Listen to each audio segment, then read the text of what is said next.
I'm going to be giving some kind of historical background specific to Canada and the United States, but I'm most interested, as you'll see through the presentation, in signaling the ways that it's so important for us to pick up, to understand this history, right, but to connect it to some trajectories that we can see, some ways that we can see eugenics functioning in a contemporary context. So as we know, Charles Davenport, probably one of the eugenics movement's greatest historical proponents, defined it as, quote, the science of the improvement of the human race by better breeding. Disability studies scholars Mitchell and Snyder define eugenics as, quote, the hegemonic formation of exclusionary practices based on scientific formulas of deviancy. And Nancy Ordover notes that in the early 20th century, eugenics gave racism and nationalism substance by bringing to bear the rationalizing technologies of the day. And it's maybe this last valence, this ways that eugenics wrapped itself into larger movements, but also, you know, a kind of a revolution around how we viewed bodies, right, and how we recorded the movement of bodies across space and geography. That I'm most interested in. I think eugenics reveals that both race and disability are rhetorical constructions, inventions with very real material effects. As Constance Backhouse reminds us, quote, race is a mythical construct and racism is not. Much of the time, the ways that eugenics construct race and disability often together can also seem somewhat ridiculous, exemplary of very bad science. But the impacts of these constructions, which some theorists may wish to reject, are violent material effects that the historian and the rhetorician can't ignore. There are two specific quotes about eugenics that I return to throughout my work. First, Angus MacLaren argues that for Canadian eugenicists, their final chief success, quote unquote, was not necessarily a drastic increase in restriction and deportation focused on specific groups of immigrants, though eugenic rhetoric allowed that to happen. Instead, the chief success was, quote, in popularizing biological arguments. And as Francis Galton, the founder of eugenics, wrote in his 1909 Chapters in Eugenics, the first goal of eugenics was simply to get people to understand its rhetoric. Quote, then let its principles work into the heart of the nation, who will gradually give practical effect to them in ways that we may not wholly foresee. So these popular biological arguments and their unforeseen but widespread ongoing effects are the subject of this panel. Let me pause here just to underline this way of viewing eugenics. Not a series of policies or acts, really. It's a rhetoric, and when you give it to people, they run with it and apply it very broadly, sometimes unpredictably. I want to give you just one example of how this has worked to set up our panel today, and I'm going to quickly travel back over 100 years. Beginning in 1905, Augustus Sherman, an Ellis Island clerk, took a series of pictures of immigrants who had been stranded at Ellis Island. He took more than 250 of what he called immigrant-type photographs between 1905 and 1920, and leading up to and connected very much with the Johnson-Reed Act in 1924. These images became incredibly popular at the time, circulated as postcards, framed and displayed in prominent locations, reprinted in periodicals, religious texts, and government reports.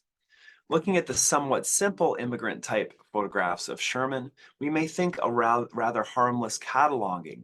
Okay, I see that Karen is here, that's great.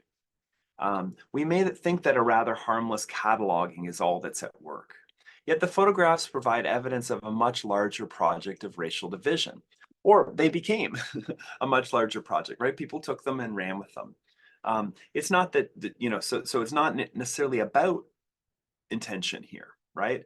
The divisions, however, that Sherman catalogs and the use of that catalog between 1900 and 1924 allowed for a kind of what has been called new racism to be experimented with and perfected at Ellis Island. For instance, Jewish peoples from various backgrounds and geographies became Jews, then they became Russian Jews, and then they also became, as Ellis Island Dr. J.G. Wilson wrote in 1908, quote, a highly inbred and psychopathically inclined race, whose defects are, quote, almost entirely due to heredity. And Sherman's photographs became ways to identify these specific bodies, to superimpose these the bad science here of these eugenic value judgments through the rhetoric of the glance. To figure out who was American, one had to scientifically create, locate, mark, and showcase the expulsion of he and she who were not. The photographs then became a key part of the kind of immigration restriction machine of Ellis Island, right? They kind of facilitate the arrest of difference at Ellis Island. And as Aristide Zolberg shows, American immigration policy has also always had a double logic, quote, boldly inclusive and brutally exclusive. He argues that the US has never been laissez-faire about immigration. It's always been a keen public and political concern, and the public has shaped immigration just as it has shaped the public. We need look no further than the American political rhetoric about building a wall between the US and Mexico to understand that power. Sherman's photos may not be used to guard the borders any longer, but they should be read against the construction of new immigrant threats, right? From a range of other locations, all framed as alien. So that's the kind of the snapshots of the snapshots in the American context. And as I was doing this research, I was searching for years to try to find similar materials from the Canadian history of immigration, right? And it's much more difficult in the American context. While at Ellis Island, it was relatively easy to discover the ways that anti-immigration activists and nascent eugenicists influenced the process, to sense how and where these kind of new forms of flawed science and racism were used to fuse disability and race. Pier 2 and Pier 21 offered at once a much more messy and a much more spare history in Canada. In Nova Scotia, right? My hypothesis was that Pier 2 and Pier 21 also function eugenically. I certainly found discursive evidence to that effect. But the major impediment, and it's the impediment that many disability scholars have also encountered, is that disability itself is difficult to locate in canonized history, but also in archives.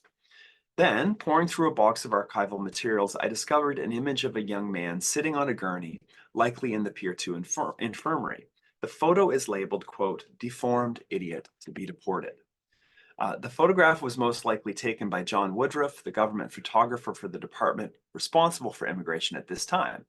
He'd been commissioned to document the process for purposes of promotion, and more on this soon, right? This image, which I'm intentionally not showing here, depicts a young man sitting upright on a medical gurney with his legs out in front of him, wearing a suit with a vest, a white shirt, and no tie. There is an X marked on his jacket. His pant legs are pulled up and his feet are bare, and they're in the photograph of the foreground of the photograph, resting on a pillow and slightly blurred. The toes seem to point towards one another, and his feet are misshapen. He has black bands around both calves, perhaps garters, suggesting that his socks and shoes have been removed. He has short cropped hair and looks directly into the camera. This tag is pinned onto the lapel of his jacket with the letter X written on it. If he used mobility aids, they're not in the frame. So when I found this image, I could easily classify it and recognize it according to the visual rhetorics and grammars of disability studies, within criminological archives, within the pathological frame of the medical textbook, within the history even of the freak show. I also could easily classify and recognize it according to the images of disability from Augustus Sherman's archive at Ellis Island. Like these images, this one utilizes what I've called faciality, the move to locate mental deficiency in the face and body of the immigrants, to transpose flawed science about the mind onto the body, right? Even the X written on the piece of paper seems to connote the same thing that such markings did at Ellis Island, where defective individuals were marked and indexed with codes, letters written on the lapels of their jackets in chalk. Though, of course, I could find no further evidence that Canadian inspectors ever used such codes. Yet the idea of a photographer visiting an immigration station might take the opportunity to frame images of difference made sense. The idea that disability was the condition that rendered this subject available for photographic capture, which took a long time, right? And also left them at least temporarily without a state, was also unsurprising, unfortunately. This image of the young man to be deported that I found on my archival kind of journey provides perfect example of Kirchie and Zitlaw's thesis that when we witness images of people with disabilities who've been infreaked, we should recognize that these bodies, quote, are made to circumscribe and enforce the boundaries of normality in spatio-temporally specific modes that result from traumatic historical circumstances, decisive geographical contextualizations, as well as related socio-political concerns and communal anxieties, right? So more simply, right, this image reveals a geographical and normative scientific eugenic boundary, right, being laid down on his body, right? And it also most likely initiated by trauma, his exodus to Canada perhaps, but definitely very likely resulted in the trauma of separation from his family, of deportation, right? The image also makes much larger communal and political statements about who can and cannot be Canadian.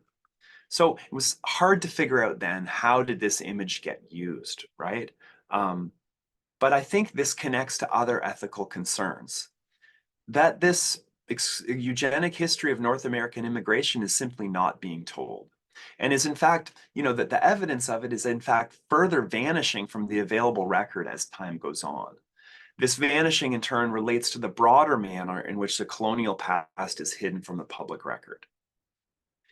I know how Sherman's photographs at Ellis Islands were used. I could find them circulating and recirculating through National Geographic, through religious texts, through the materials of the Immigration Restriction League that were presented to US Congress, right?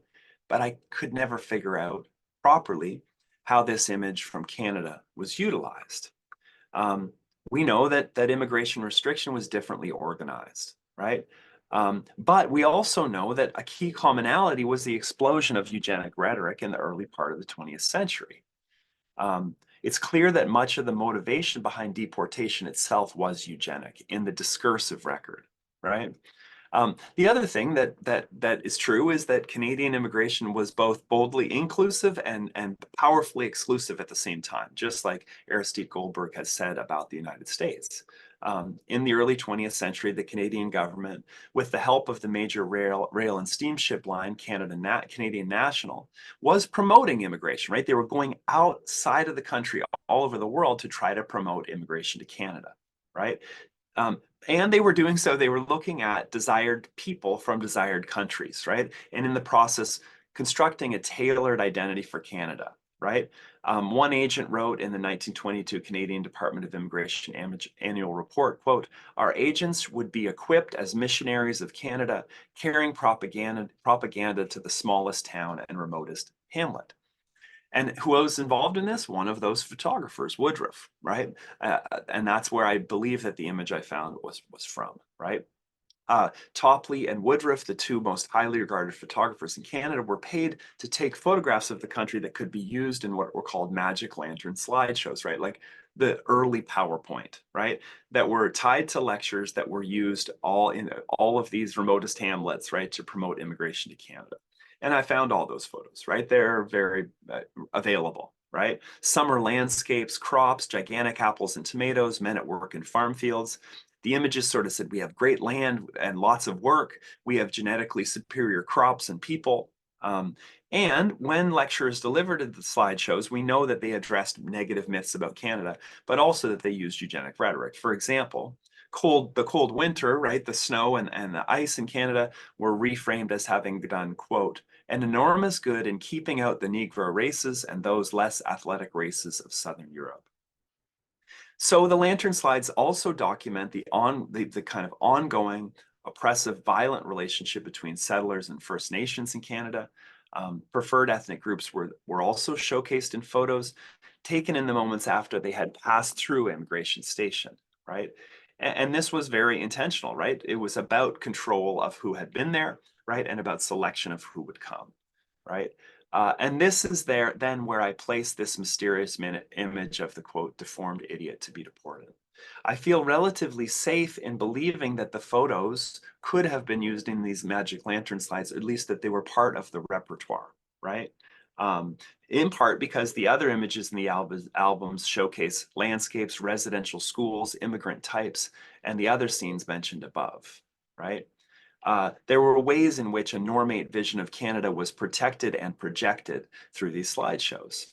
And disabled bodies could have been held up as both a warning to those who might immigrate and as a corrective to the Canadian body, as a kind of emblem of an example, right?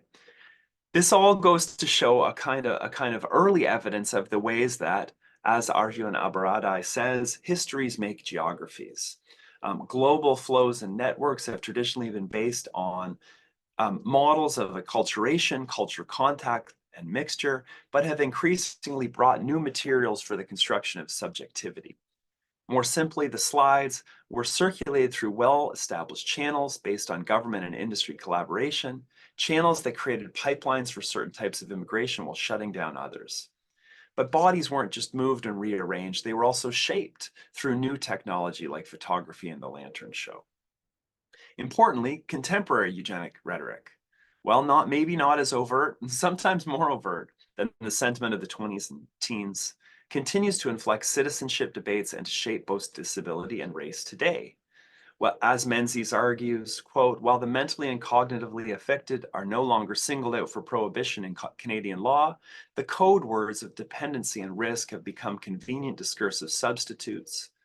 It's estimated that 2 million Canadian immigrants undergo mental and physical examination each year. Approximately 4,000 are deported.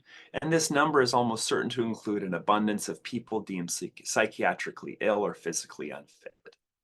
In Canada, the excessive demands provision makes individuals with disabilities inadmissible if they're expected to be medically or socially expensive, right? And there's very much public rhetoric about this in a country with public health care, right? This ends up preventing family unification and has all kinds of other consequences and impacts, right? Currently, that policy is explained away as an economic consideration, but the history and underlying inconsistencies of immigration policy suggest that financial arguments mask more fundamental stereotypes, as Mossoff argues, right?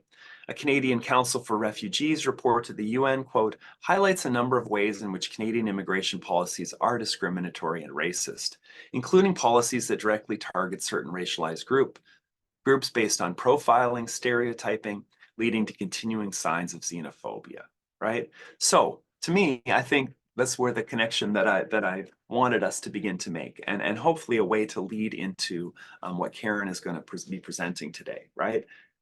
We have to understand the impact of this attribution and typing.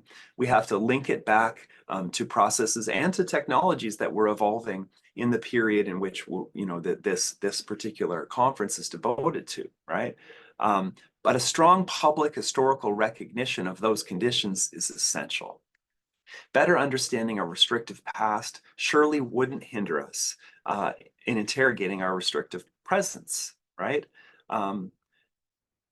Recall at the beginning that the two key quotes that I used, right? The idea that the final chief success of eugenicists in the early 20th century was not necessarily an increase in restriction and deportation focused on specific groups of immigrants, right? But it was in popularizing biological arguments, right? And as Galton wrote, right, the first goal of eugenics was to get people to understand its rhetoric and then to let its principles work into the heart of the nation, where people will give practical effect to those principles in ways we may not foresee. So then we land here, 120 years later, 100 years later, living in a culture that might best be characterized by anthropologists and historians hundreds more years in the future as a culture that vilifies disability and disables racial otherness. Can we make an effort to challenge the spectacles and interpolations of these borders and border technologies? And can we imagine the resistance and subversion that they might engender and might still? One thing is certain. We can't continue to tell sanitized and selective stories about immigration and eugenic history. We've been here before. We know that biological and other arguments about immigrants have shaped the continent, often for ill. As groups and individuals over time have been disabled upon arrival, these ideas and attitudes have never left. Okay, so I'm going to pass things over to Karen now. So my name's Karen Soldatich. I'm the Canada Excellence Research Chair. Those of you who know me actually know that up until very recently, most of my, well, all of my research in association with disability immigration is really focused on the Australian settler colonial state. And I'm going to talk through that today, really mapping practices of the past with the present, and to really get us to think through the continuity of eugenics in settler colonial regimes of power and how it relates to disability migration. So I particularly want to distinguish this Australian settler colonial state, which is set up under very different conditions to that of the US, Canada, or the North American context, for the fact that it was set up as a convict outpost of the British Empire. And so in particular, really, it's one thing that's quite dominant within the immigration system of Australia, and why disability is so pronounced is because of its focus on masculine, settler colonial masculinities in relation to productivity, and how important that was for the physicality or the realization of empire. And what I have on the screen is two comparative points of difference, which really shows the notions of continuity. One is the way in which asylum workers were used under the Australian settler colonial state, under Rydalmere Mental Hospital in particular, providing free labour. And how that really continues today in Australian immigration systems, particularly in areas that require high levels of physicality. Okay, so I actually also want to dedicate today's presentation to Teresa Shundi, who was a woman from the Balkans who fled in the interwar period. And in Australia, because she wasn't white enough due to her onset of postnatal depression, was actually locked in an asylum in the Australian system and had all of her children removed. And she remained in that asylum until her death 36 years later. And this is quite typical of the interwar period in the Australian settler colonial state, with the rise of fascism, particularly across the former Balkan region. Okay, so how do we think about disability across time? What I'm going to do is I'm going to track disability and immigration in so-called Australia. I do call it so-called Australia. Those of you who know my work, I work extensively with numerous Indigenous colleagues in so-called Australia. And the reason why I call it so-called Australia, it's really taking their lead, and that's really recognising that Australia is a settler colonial construct. There are over 300 Indigenous nations and languages and cultures within the settler colonial state of what's now known as Australia. And what I'm really going to focus here on the rest of the talk is mapping practices of continuity that appear as change from 1901, which is the formation of the settler colonial state with its constitutional formation, through to 2024. And I'm going to go through the key historical moments that reinforce eugenic ideas, practices, and statistics, or the way in which disability is made in the settler colonial state and the way it sits across settler colonial constructs of race.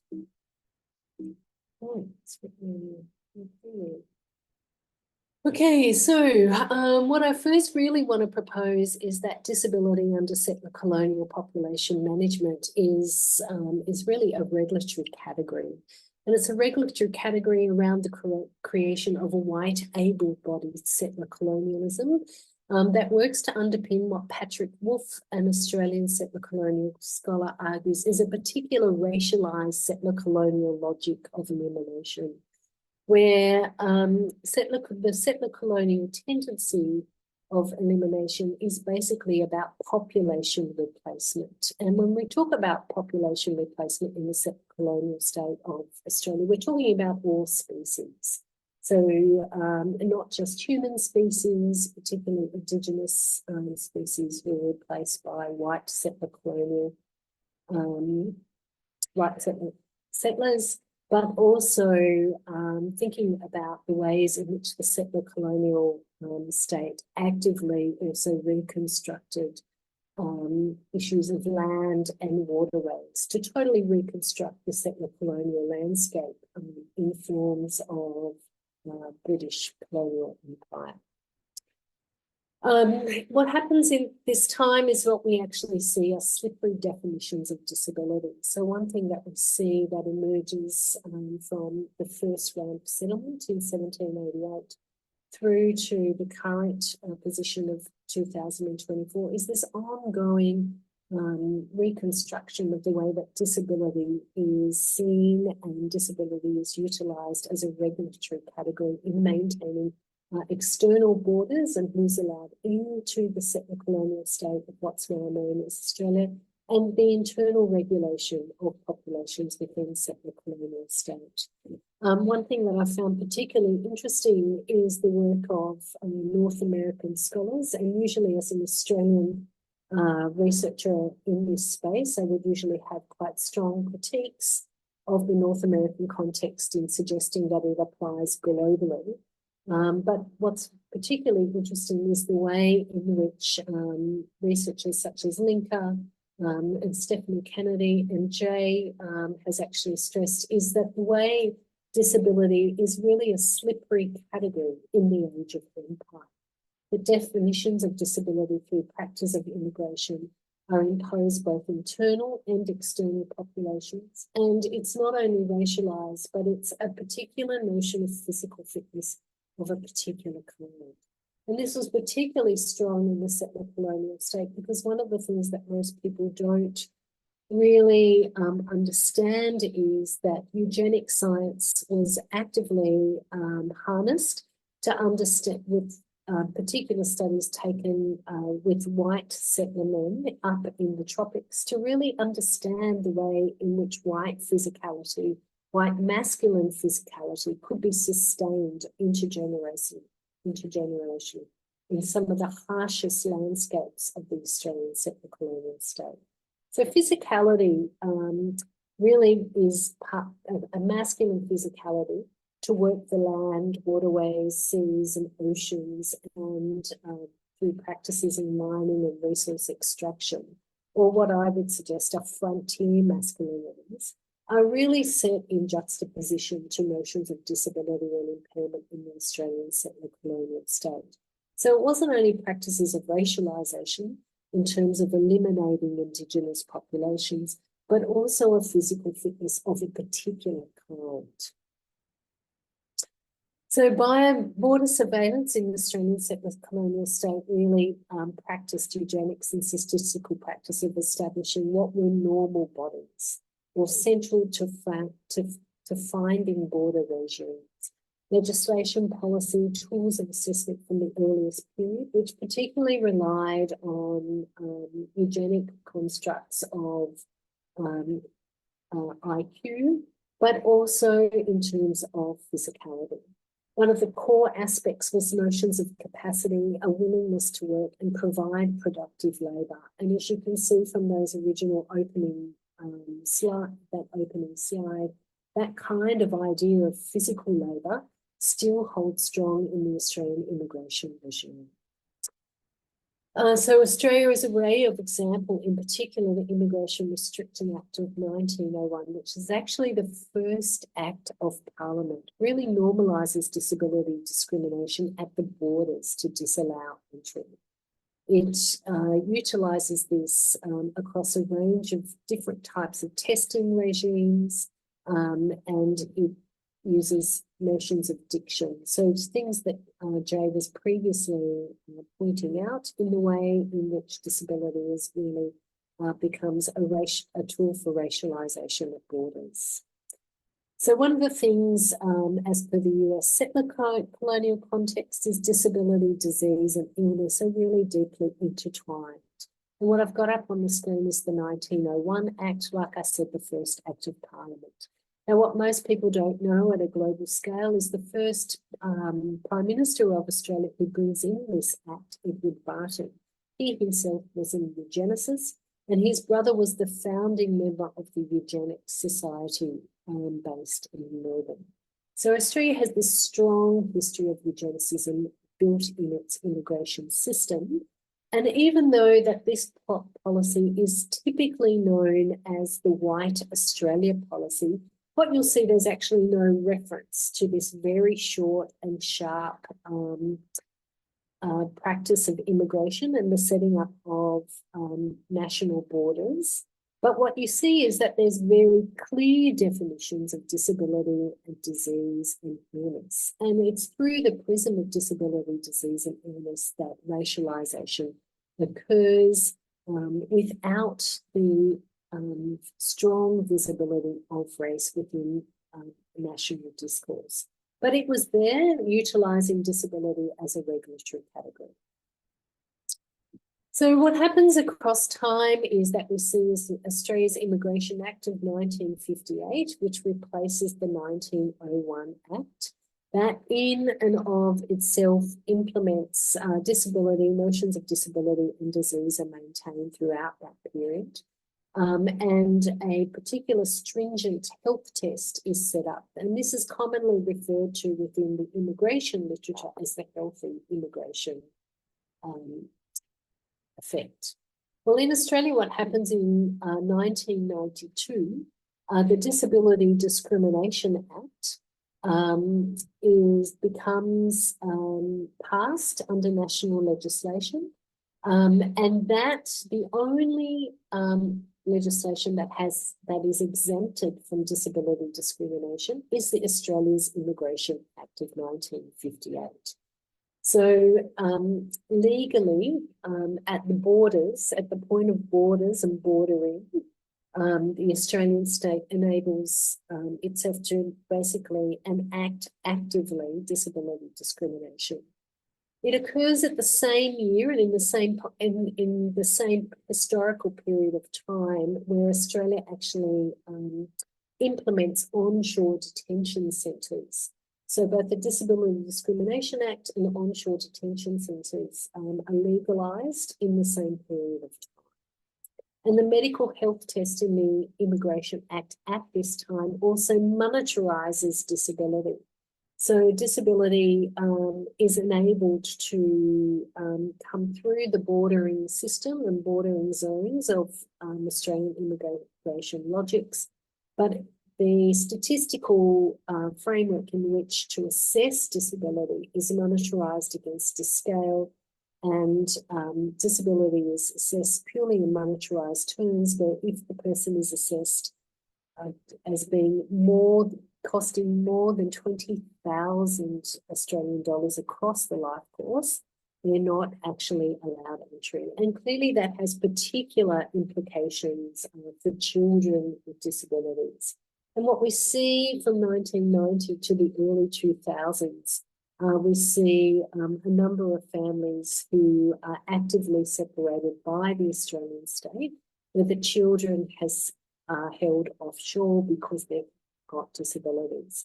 And this is particularly prominent in refugee communities, and where we've had families actually protesting to quite extreme effects, resulting in some families protesting to the point resulting in their death, to try and enable their children entry through the Australian border zones without any effect.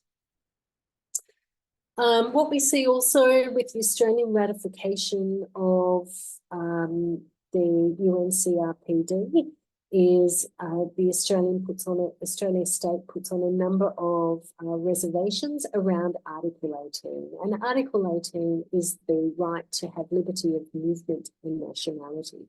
So even though the Australian state is a signatory to the UNCRPD, it is a signatory on the basis of being exempt from having to realise Article 18.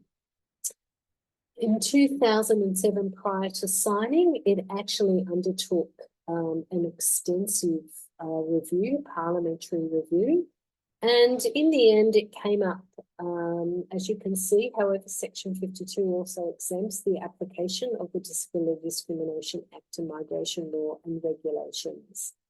And even after parliamentary review, it determined, the Australian state determined that it was still in compliance with the UN CRPD, even with these kind of exemptions. To contest this, what actually happens is we begin to see that Australian disability advocates, such as Doogie Hurd, who himself was an immigrant from the UK, a white middle-class disabled activist, begins to advocate for changes in border regimes. But as you can see, he himself argues that as a white Anglo-Saxon product of middle class who has a job, he was able to navigate through that system. But then he continues to use aspects of classism, racism, and so forth within his construct to advocate why people with disabilities should be allowed in. And this becomes a common feature where disabled activists themselves from the dominant settler colonial classes are pursuing national discursive change and legislative change around the exclusion of disabled people at the borders. But often this is within a white settler colonial construct of how disability should be perceived in immigration law. In addition to this, what we've seen, another level of continuity and maybe even intensification, as Georgia Vantunabai recently argued, is with the onset of biometric systems and the statistical formations around that and the application of digitisation. What we have seen is that via the visa application stage, airport entry points, is that the racialization of border practices continue to rely on eugenics statistical systems of classification, and that these are deeply embedded in notions of ableism and the kinds of ableist narratives and discursive framings of who is allowed in the Australian border regime. In particular, digital platforms are being developed to include algorithmic assessments that are around subjective decision-making functions to assess genuineness, notions of fraud, character concerns, and health assessment, all so-called security assessment regimes through new practices of digitisation. And in fact, is more a practice of continuity rather than disruption, as many immigrations scholars perceive. And I think once you bring a disability lens actually to issues of border surveillance and immigration with new practices of digitisation, what the disability lens actually offers is an understanding that most of these border regimes, it's a practice of intensification through digitisation rather than disruption to previous liberal notions of inclusion. One of the things that's happened through this time is that what we've actually seen that the Australian immigration system is actually one of exceptionality across all sites in settler colonial states and the UK, that the Australian border regimes actually has far more extensive time in detention. Actually, in 2021, it was at a record high of the average refugee and asylum seeker was maintained in detention, either on or offshore, for 696 days. So I don't know how many of you know about Australian immigration legislation and law, but we actually have a process of excising particular territories where refugees and asylum seekers are sent to these territories or sent to third processing countries such as Nauru, and they're maintained on detention centres in Nauru or in excised islands. And if you didn't have a disability before, you definitely, one of the things that we research, particularly within looking at the health and psychosocial outcomes of refugees who've been processed through these excised areas. One of the things that has consistently been found in a number of royal commissions and public reports is that people definitely have a disability by the end of this process, by the time they've let out. And as you can see, there's extended periods of time that they're kept in detention in excised territories. The other issue that we see is the practice of continuity, is the way in which the character test, so people who are often defined as having psychosocial impairments, are criminalised in this process. And as part of that, we see a practice of continuity in the ways in which psychosocial impairment is utilised to expel people from Australian territories. And finally, I guess the other aspect in which disability immigration within the Australian state that's particularly acute is that rights such as Article 28, or 19 and 18, adequate standard of living and social protection, that if you are a person with a disability and you are allowed in, you have an extended qualification time to actually have rights, material rights or redistributive rights actually realised within the Australian state. And that is because of the whole notion of a particular productivity or masculine productivity around capacity to work that has been absolutely instrumental within the Australian state. So as Nicola Burns argues, a key aspect of understanding disability, immigration and colonialism that we need, a key aspect of post or decolonial writing, is the recognition of racialisation of those subject to colonial rule with a view to the scientific eugenist underpinning of racist colonial impact practices and their enduring impact on immigration law and policy in the present. So the intersection of race and disability has been the subject of ongoing debate, and really we can't separate these when we want to engage in discussions around disability, immigration and colonisation that really render disabled people's efforts immobile in moving across borders within settler colonial regimes. Okay, and there's just some reading. We have an opportunity to now for some, I'm going to skip my comments because I think you've heard us both speak. And I also think a lot of the connections that I had sort of suggested, Karen picked up and actually implemented or sort of followed through on those connections in her talk. And so conscious of the time, I want to make sure that we use the remainder of the time we have here for questions, discussion, maybe further connections from the attendees. Okay, Jess Swatcott, are you aware of any immigrant justice social movements that are centering disability justice in their work? I can answer that from an Australian perspective. Jay, are you happy for me to do that? Sure, yeah. Okay, yeah, so there's a couple of disability advocacy organisations that actually work. Their mandate actually is to represent diaspora disability communities. They really start out representing the interests of families who've settled and had children in Australia, so second generation like myself.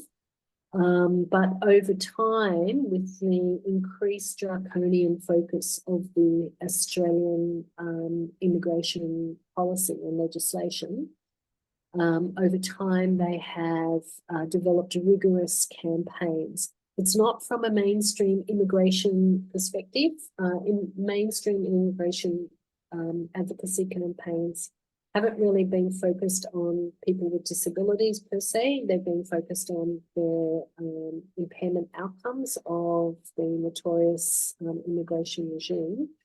But the Ethnic Disability Association and the National Ethnic Disability Alliance, they've been the two main groups that have really been advocating and coordinating nationally. They've also been feeding into not just parliamentary inquiries, but into UN civil society reports to try and get that recognised at the international level to place downward pressure on the Australian state. Unfortunately, not much has happened. There is a little bit more room to manoeuvre within refugee policy and asylum seeker policy, but that is purely offshore where people are waiting in refugee camps. It's not in offshore processing or detention centres. But they have been trying to track as much as they can. But there's a huge body of legislation, and because they're actually in third country sites, it's very, very difficult for activists to get access to those sites because they're locked down by third parties. So it's almost impossible. But they're doing the best that they can. And in the Canadian context, and this maybe what the question is more about, I think it's interesting because like the Council of Canadians with Disabilities does a lot of work around immigration, but they're not necessarily an immigration body. They're a disability advocacy body first. Organizations like No One Is Illegal in Canada have done coalitions with the CCB, with the Council for Canadians with Disabilities. The Caregivers Action Center has done those kinds of partnerships, as have Migrant Workers Alliance. I think that's what it's called. But I haven't seen a lot of the more like central immigration groups that have, for example, specific information about disability. That doesn't mean that they don't work with disabled people. They do. But I think probably in Canada, the central place that has the most experience advocating for folks is the Canadian Center for Disabilities. I think it's CCD, Council of Canadians with Disabilities. I hope that helps answer the question, Jess, and I'll write that down in the answer as well. Yeah, it's interesting. This is a good question. So maybe I'll take a turn first at this, Karen, and then pass it to you. But what do you make of Australia and Canada being held as models for other countries to emulate, like the UK, and whether this is ignorance of or specifically because of these ableist eugenic legacies and migration policies? So I think about Canada in two ways in that sense. I do think there is like a sense of creating Canada as a model for other countries to emulate in a positive sense. And that generally comes from a misunderstanding of the permissiveness or like openness of Canadian immigration policy. It actually really is not. So maybe that kind of comes from a good place, but it's a lack of understanding of the history as we were talking about, but it's also a lack of understanding of the present. So for example, but on the other hand, I think that there are particular repressive and I know that, for instance, the Trump government, when it was in power, there were certain aspects of the Canadian immigration policy that behind closed doors, they held in extremely high esteem, right? And those included, disability related, exceptions within immigration policy that they knew could be used as catch-all exceptions that could be used to target immigrants from particular countries as, likely to be expensive, right? And thus excludable. But I also know that there's been pressure in Canada from other countries to, not, for example, not overturn the Safe Third Country Agreement, right? That prevents refugees who are fleeing from persecution or violence for seeking refuge in Canada if they land in the United States first, right? And that just extends this ongoing complicity with which Canada and the US has shaped immigration restriction for more than a century, right? in both cases, there's a lack of understanding, right? And on the ground, functionally, an environment in which it is extremely difficult to cross these borders, especially as a person with a disability, or to reunite families, or to flee persecution, et cetera, and so on. So negative results as a result of lack of understanding. And maybe that's the kind of theme that we can carry through the century that we're talking about here. That's my answer from the Canadian side. Thanks, Jay. That's interesting. So I was actually in Germany, and I just came from Glasgow last week, working with the Strathclyde Centre for Disability, where many of the scholars there are actually tracking the UK policy around exporting asylum seekers and refugees to Rwanda. And the things that they were talking about is in monitoring parliamentary debates. Their UK pollies are directly referencing the Australian model of exporting refugees and asylum seekers to a third country, such as Rwanda in that case, but using the Australian model of excising territories, making deals with poor, under-resourced countries within the global south. Yeah, Australia is very clearly the model in this new form of refugee asylum seeker policy. Absolutely, no doubt. Clearly articulated by the UK Prime Minister. It's the Australian model.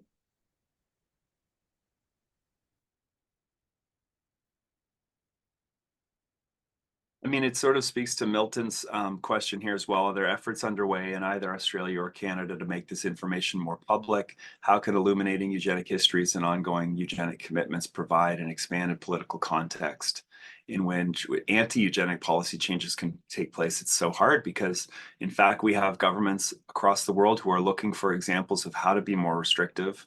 They're looking for loopholes. It's one, you know, the problem, very likely the next American election will be shaped around this exact kind of thing, and we will hear about particular policies being recycled, and they're not going to be anti-eugenic. They're going to be more restrictive. I know that's a bleak and kind of depressing answer, but that is very much the era in which we live. And I think it's sometimes coded, it's sometimes not even coded or hidden. Right? In Karen's example, it's often overt. This is the exact example that we're using.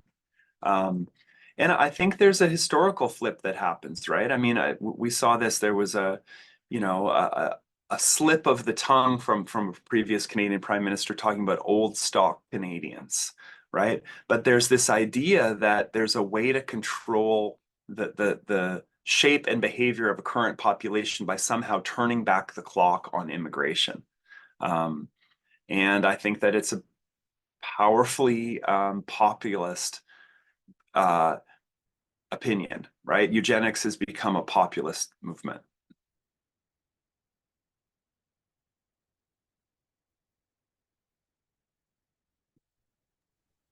Yeah, and I think the other thing is, you know, with digitization, you know, we really need to understand and recognize that with digitization, what makes it, you know, taking out human oversight really enables this kind of embedding in eugenic logics, particularly around AI biases that are deeply embedded, really to become normalized and unquestioned because it's technology and it's supposedly neutral. So,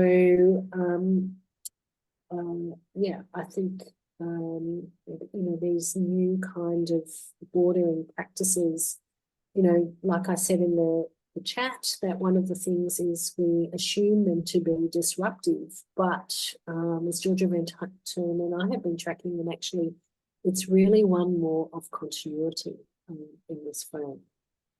Okay, are we dealing with human trafficking or eugenics here, thinking transport of bodies of people to Australia as a colony in the UK's? Well, Yeah, I mean, the thing about human trafficking, it's not usually defined as human trafficking as state policy. So the anonymous attendee, are you suggesting that how, I mean, I guess the question is, what do you mean by human trafficking? Because human trafficking is not normally seen as state policy, where this taking people or transporting bodies offshore is actually state policy, which is, yeah, I don't know, Jay, what do you think? Yeah, I think it's an interesting it's an interesting rhetorical flip, right? And we're seeing similar things in the States with folks being taken from the border at which they entered the country and then sent, or at least this has been proposed, right, and sent to other states and the rest of the country for those folks to deal with them because state by state the approaches to immigration are different, but I don't think it's exactly human trafficking. Um, that said, like the connections between these things, the transport of bodies, right? Um, there's there the result of these restrictive practices is the disablement of more and more bodies and more death too. I mean, I think that's such a tangible and important thing to say. When you make it harder and harder, right, to move geographically, the result is death and disablement, right? And that's very clear through some of these southern borders where there's a lack of water. This is even the case in Canada and some of the northern borders where folks are left freezing, right? So those are just small examples of how this plays out across a much broader geography. I think we probably have time for just one more question. I apologize. I do need to be somewhere else at 2:30. Yeah, and we've just actually been told by the Okay. organisers that we need to get off. To wrap it up. So, Well, Karen, thank you so much for the chance to get to present with you. I'm such an admirer of your work, and I know that you're going to keep going. And and I thank everybody else for their time today. I will put a little thing in the chat. I'm just going to put my email address in the chat. So if people have any follow-up questions for me, or they'd like a copy of my talk or anything like that, then they can do that. We're not all there in person, so we can't all have tea right now, but you can email me and I'll be glad to get back to you. yeah, Thanks, that's everybody. great, Jay. Thank you. Thanks. So it's so nice to finally meet you, Jay. I have to say, been Absolutely. reading Well, your work for years. but Amazing. we're not far apart now, and we're going to actually do that in person. We will have tea, okay?